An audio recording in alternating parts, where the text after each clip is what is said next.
ready to run. Are you ready to run the race God has for you, to lay off aside every weight that's trying to trip you up, to really get fixed on the Lord today? I'm Amy. This is Stick with the Plan. Stay right here. Let's get right into it. So glad you joined me today. I'm talking about ready to run. You know, many times in life we try to not be, but we are distracted by things going on around us, by comparing ourselves to others. And I was thinking about the other day, I was getting ready for our ladies meeting that we just had this past week, and that was wonderful. Thank you all for coming. And we just had a great showing of ladies for the Derby Day in their hats. We got together to celebrate Jesus, and we just had a time in the presence of the Lord. But I love to hear from the Holy Spirit, and He told me, get ready to run. I've called you for a season of divine focus and purpose, not to be distracted, but to really hear from heaven. And then I started thinking about the horses that are in the Derby race. You know, they have a mask on their face. They have blinders around their eyes, so they stay fixed on Jesus. So their eyes are fixed on the Lord, not looking at who's their competitors are, not looking to the crowd in the stands, but they've got their eyes on the goal, on the finish line, that they're able to be led by their rider, by the jockey. You know, you and I have the Holy Spirit on the inside of us. He already knows the course. He knows the race. No matter the condition of the track, He can get you to the finish line. He just knows what placement you're in, whether we need to go to the outside or the inside to move forward. He's there helping us. So if we can keep our eyes on Jesus or fixed on Him, I know Isaiah 26:3 says that He'll keep you in perfect peace whose mind is fixed on the Lord, who trust in the Lord. I want to fix myself. I want to be steady. I want my mind stayed on Him because I trust Him, so that I'm not looking this way or that way.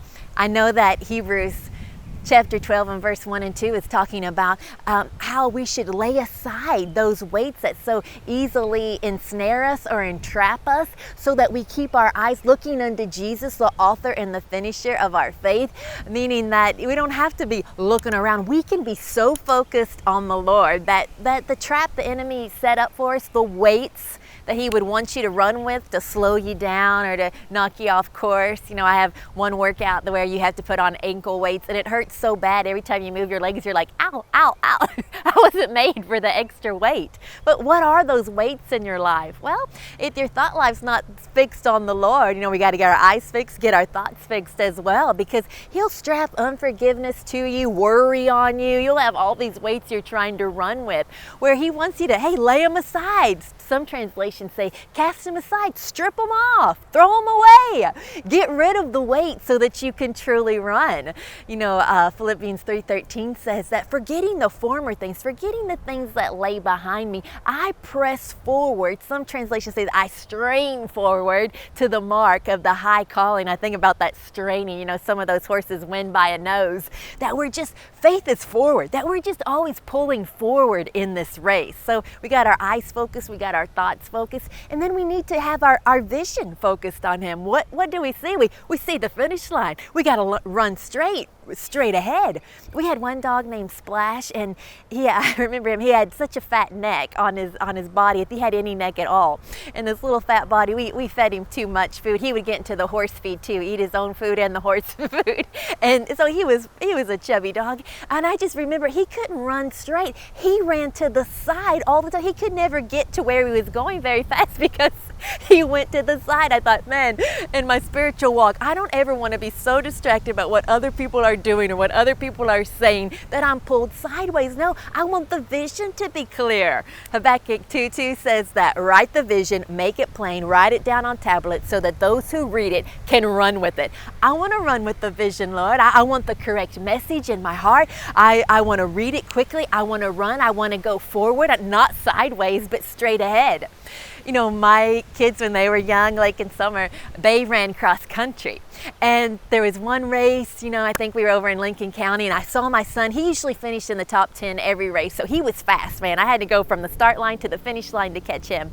And my daughter, she just did it to be part of it. You know, she wasn't really into it. It wasn't her calling. And she's 3 years younger than Lake, and so I was waiting at the finish line. Lake had finished. He was purposeful. He was focused. His eyes was fixed on the finish line. You know, he had those blinders on just to see stay focused. And then I noticed that my daughter, I couldn't find her. So I went behind the bleachers, you know, and there she is over in the field, and she's just finding a butterfly, her and her friend, and they're just dancing around looking at the butterfly. And I stopped my foot, clapped my hand, and said, Summer! And she said, you know, I saw her waving at me. I said, Summer, run! And she goes, ah! And she just took off again. What? She went sideways. She got knocked off course. But you know, we have the Holy Spirit on the inside of it. He'll just direct you right back on course again. He'll remind you of the vision. He'll remind you of your purpose. He'll say, get your eyes set back on Jesus. Don't worry about offense or unforgiveness or worry or other people's opinion. Get right on course again. He'll pull you straight. He'll get you running again so that you can finish that race. So lay aside every weight today, and that's how you'll stick with the plans He has for you. Thanks so much for joining me today. I love hearing all that God is doing in your life. Keep the testimonies coming. And thank you for sharing this. New friends get to watch this because you are sharing this. If you're on YouTube, go ahead, turn on that bell, leave us a comment. If you're on Facebook, like this page. We'll have a brand new video for you next week. And remember, every Tuesday we are live. I'll see you then.